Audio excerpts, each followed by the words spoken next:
Match শেষে ক্যামেরায় তাকিয়ে রোনালদো বলছিলেন আই এম ব্যাক। সত্যি তো তাই, রোনালদো ফিরেছেন, রাজার মতোই ফিরেছেন। হস্টনের আকাশে ভক্তদের অপলক দৃষ্টিতে তাকিয়ে থাকা ধ্রুবতারা রোনালদো ফিরবেন, পূরণ করবেন অধরা স্বপ্ন, আনন্দে ভাসাবেন অপেক্ষায় থাকা কোটি সমর্থকদের।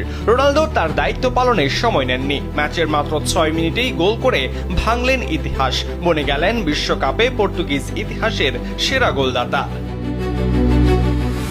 সেই সাথে মহারাজা বিশ্বকাপের আলাদা 6টি আসরে গোল করার রেকর্ডটাও নিজের করে নিলেন। হস্টনের 70,000 দর্শকের সামনে CR7 এর রুদ্রমূর্তি যেন ধেয়ে আসছিল সকল আক্রোশে। ম্যাচের 17 মিনিটে ফ্রিকিক থেকে গোল করে ব্যবধান দ্বিগুণ করেছিলেন নুনো মেন্ডিস। 39 মিনিটে আবারও গোল করেন রোনালদো। 41 বছর বয়স যেন নিমিষেই নেমে এলো অর্ধেকে।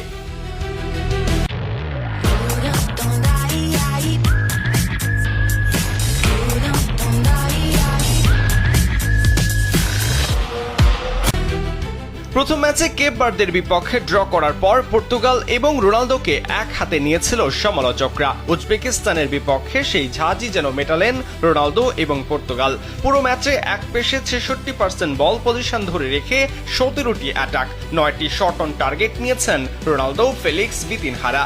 মাঝমাঠ নিয়ন্ত্রণে নিয়ে পর্তুগিজরা ম্যাচে উজবেকদের দিশেহারা করেছেন। ব্যক্তিগত পারফরম্যান্সে রোনালদো ছিলেন উজ্জ্বল তারা।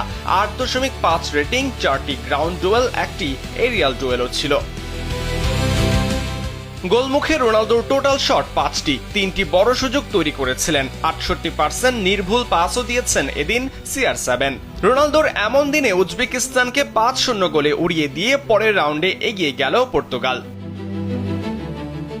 সরাজয়ন কালবেলা।